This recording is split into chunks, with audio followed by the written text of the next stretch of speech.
Welcome to episode number 39 of Profit or Loss, the series where I buy faulty items on eBay, try and fix them and sell them ultimately for a profit. We've had 2 good weeks on the trot. We've managed to turn our luck around, so hopefully we can make that 3 in a row. I said it last week, I'll say it again today. I've got a good feeling about this one. A massive thank you to Squarespace for sponsoring this video. More on them in a minute. Let's get into our first item, shall we? I'm sorry, but I have to include this in the video. I've gone to open the box, and as I have, hello YouTube, or hi YouTube. It's crazy to me that, you know, there's some people out there who recognize that I buy stuff from them on eBay and they watch my videos. That to me, and it's just a random person that I'm buying a faulty electronic item from. It's crazy. The note reads, "Hey Joey, hope this console will help with Sally's spreadsheet. Thank you for your videos bringing more attention to repair. Best of luck." Massively appreciate the note. Thank you very much. And hopefully we can make Sally happy today. We have a boxed Nintendo Switch Lite. I paid a total of £45 for this console, so hopefully we can make a nice little flip on it. Condition wise, how are we looking straight off the bat? It's not looking too bad, if I'm honest with you, and we like that a lot. Minor scratching. Screws, one of the most important ways to tell. Okay, so we have 2 screws at the bottom. We do have a crack. Screw at the top here, screws there. And our tri-wing screws, do we have all of those? We do indeed. I've been really unlucky with Nintendo Switch Lites recently. I haven't been able to fix one for a while. I have actually just noticed that we have a crack here on the chassis and maybe some damage to the plastic over here as well. Now, did this lovely person leave us with an SD card? Nope. What about a game?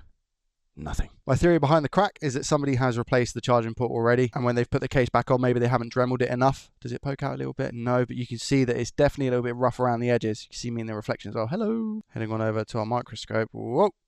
Okay, so this port isn't looking too great, is it? Would you look at that? Imagine if we just get away with a simple port change on this, eh?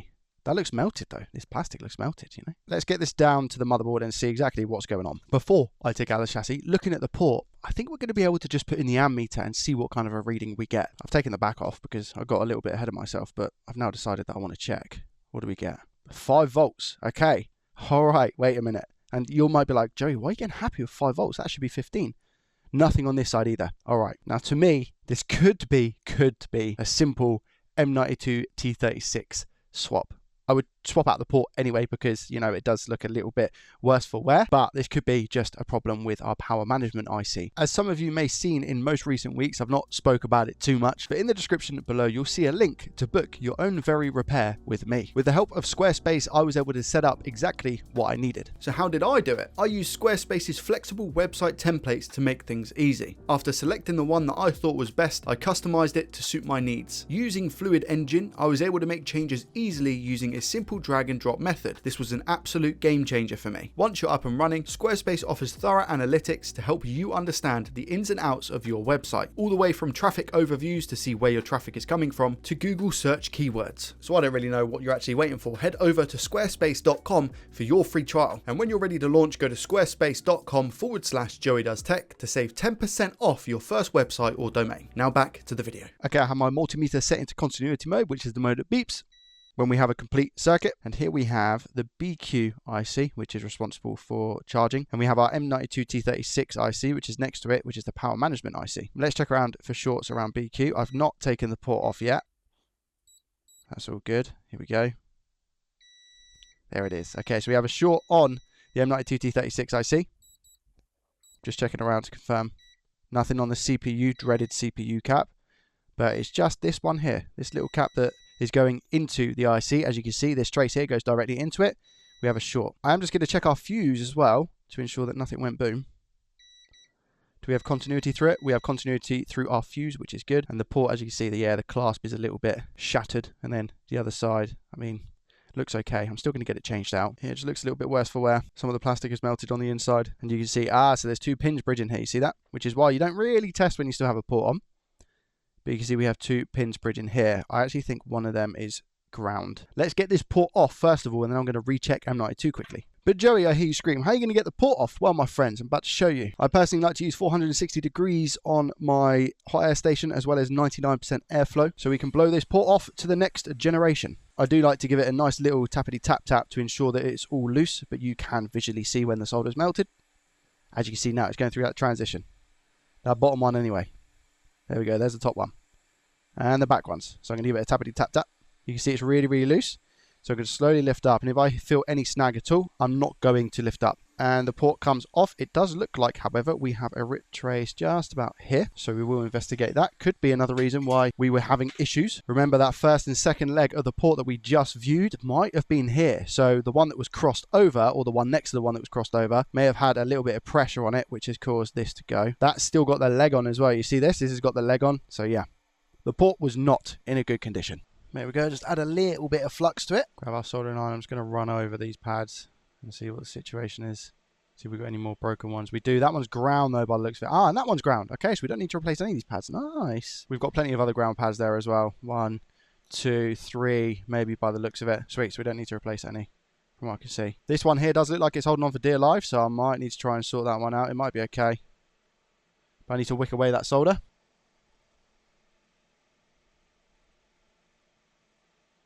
Just take our braid, soldering iron, slowly wick it away. There we go. Lovely, jubbly. Cotton swab. I've got some new gloves on, so my grip isn't that great. The gloves haven't been worn in yet, you see. There we go. Just need to clean out those ground holes. There we go. Ground holes have been cleared out. I keep adding quite a bit of flux, and the reason why is I don't have a needle for the end of my flux at the moment. And I'm coming to the end of a tube. Now we just fill up the ground holes with some nice leaded solder. Get it in there like that. There we go. And then just go over the pads. Nice and easy.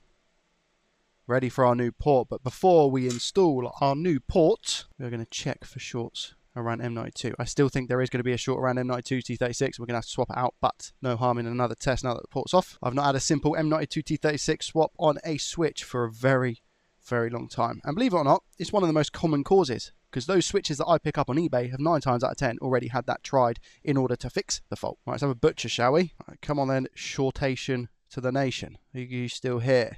Yes, you are. Okay, so we still have a short on this cap, which means M92 T36 does have to change. But that is fine with me. Let's get it swapped out. Now, these chips do have a habit of oxidizing, which can skew your results. So I do just like to tin it,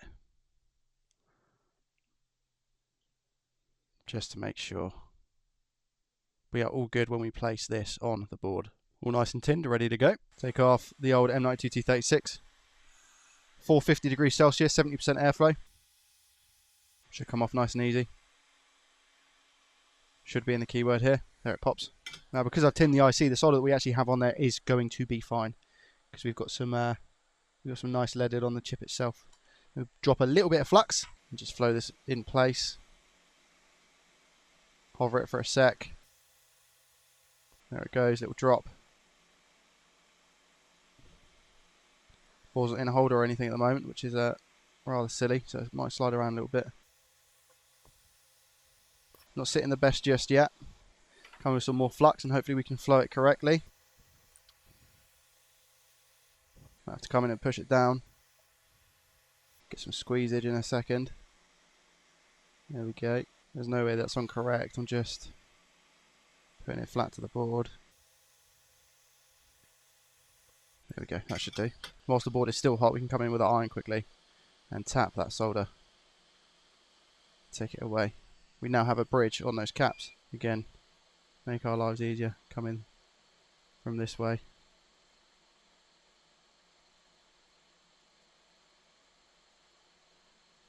There we go.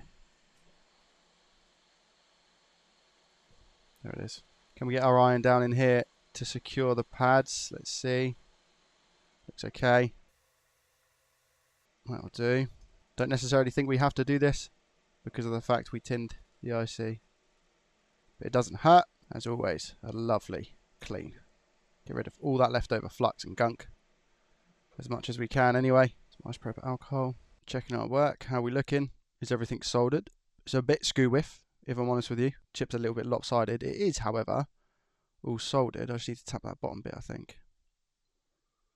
That chip will work. I know it will because everything is making a connection. There's no gaps in the solder whatsoever. However, OCD kicking in. So I need to move it over that way a little bit. And it's going to be just a little tap tap.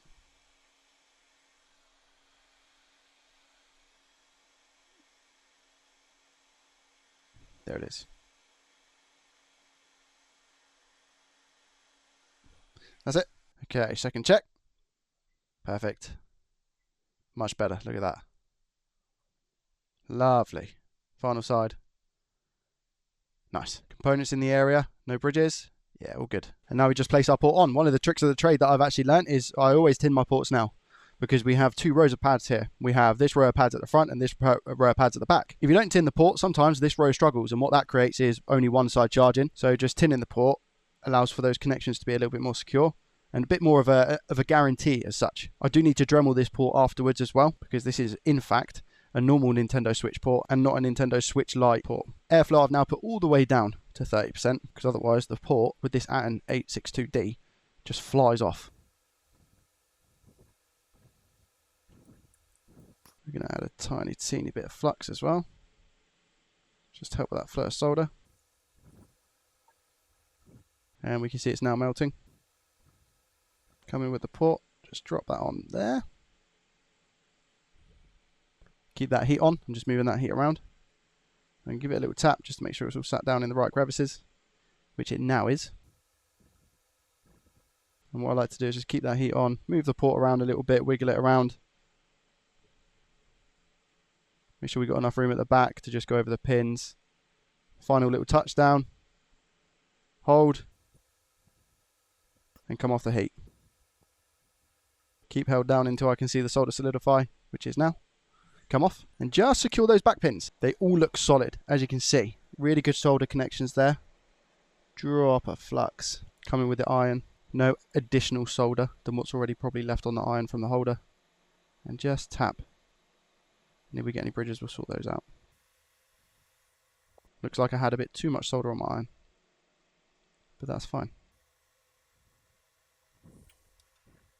Nothing, some flux.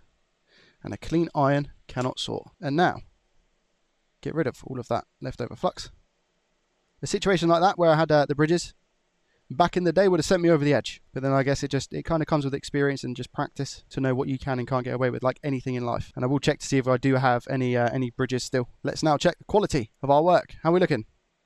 Lovely. Another little clean with the brush just to get better eyes on it. Looking really, really good. All of those are solid. To confirm, let's just run over them quick. All good. Whilst we're here, check the back of the port. I've just given it a clean, but look at those. Look at those solder joints. I've not gone over them, I promise. It's just by using that drop method. Looks really, really good. Really strong port. All right, not put back together fully yet. However, you can see I've just put the motherboard in and some basic ribbon cables, etc. I do want to give it a test. If this does end up working, I'm going to change out these analog sticks as well because they're quite dirty. Here we go. Does it work this way? We get something. 0.06, 15 volts. There we go. The battery symbol. Come on. Okay, so we know the screen works. That's perfect. Let's try it the other way. It was only drawing 100 milliamps there because the battery is going to be very flat. It charges the other way as well. Perfect. Amazing. I can see a backlight. Wicked. 100 milliamps. Sweet. I'll give the chassis a very nice clean, change out the thumbsticks, put it back together, and then I can give it a final full test. But it's looking good. Here we go. Everything has been put back together. It's up to 500 milliamps. It does turn on. I'm not going to, try and fake it or whatever. It's very low at the moment. The battery, it's on 5%. There we go. We don't have any parental control. I said that really weird. Parental control, anything along those lines. It all looks absolutely fantastic. I have changed out one of the thumbsticks because I didn't have to. But if I turn down the ISO a bit, you can see that the switch isn't in bad condition at all. The screen is perfect. The screen is really, really good. It's just a shame about these cracks that we have. But other than that, it's all good. I've tested everything else out with the switch and it's now been reset. And I can confirm it's 100% fixed. That's going to be a positive for Sally. Let's move on to our next item. It's a bit of a throwback. If you remember, this was a MacBook motherboard that I tried to fix. I'll leave the video for this up here, just in a card somewhere. And I deemed it as a no fix because I believe there was a short on the CPU. This little chip here was removed and I had a short on a cap just here. Well, I now have a donor board. So I'm just going to swap a couple of components on this to this board to see if that makes any difference. That then gives us a chance to recoup some of the lost money that we would have had from the episode where I tried and fixed this. Now, firstly, we actually had an issue with this IC here. What I'm going to do is replace this one with a good, well, I say known good working. I don't know if it works or not. Nonetheless, we'll give it a go. So we're just going to plump some hot air here. There we go, lovely jubbly. Take our quote unquote known good one. Just dump that here. Get it all nice and lined up. A little bit of flux just to help. Come on. Just a quick push down as well. We're looking good. Yeah. Alright, so we have one more chip to swap as well. which is this one just here. It's already got some loaded on. There was quite a few people just saying just swap it, and you know, what's the worst that can happen? So we are going to find out. This is said chip. Get a tiny bit of flux. Make sure it bounces into place, which it is. Cool. Whilst we're here, just for a second as well, I'm going to change over this little guy.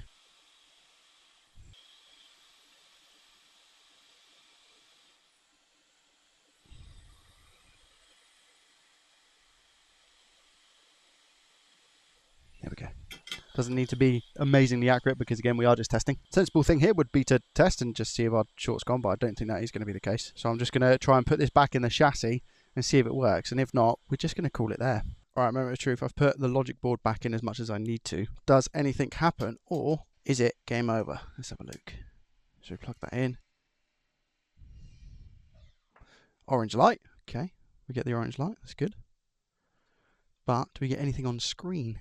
Not that I can see. No fan spin or anything either. Anything? No, I thought I was going to open it and see something then. Pressing the on button does absolutely nada. I can't see any backlight or anything along those lines. I think that's going to be all she wrote for it, unfortunately. So I think with that unfortunate news, I think we'll go over to Sally's Spectacular spreadsheet and work out today's profits. So I spent £45 in today's video. M90 236 is probably going to be around £5 plus the port. We'll round that up to 6. If it was in slightly better condition, I'd probably list it for 100. But what I'm going to list it for is 90, which leaves us with a profit of £32.79. Update our total profit. This gives us a not so healthy total profit. I mean, we're still minus £22.76, but we are on our way to a winner. Again, a massive thank you to Squarespace for sponsoring today's video. If you enjoyed it, hit the thumbs up button, subscribe to the channel if you're new around here. I'll leave last week's video up in this corner right here. Have a great rest of your weekend, and I will see you in the next one. Peace.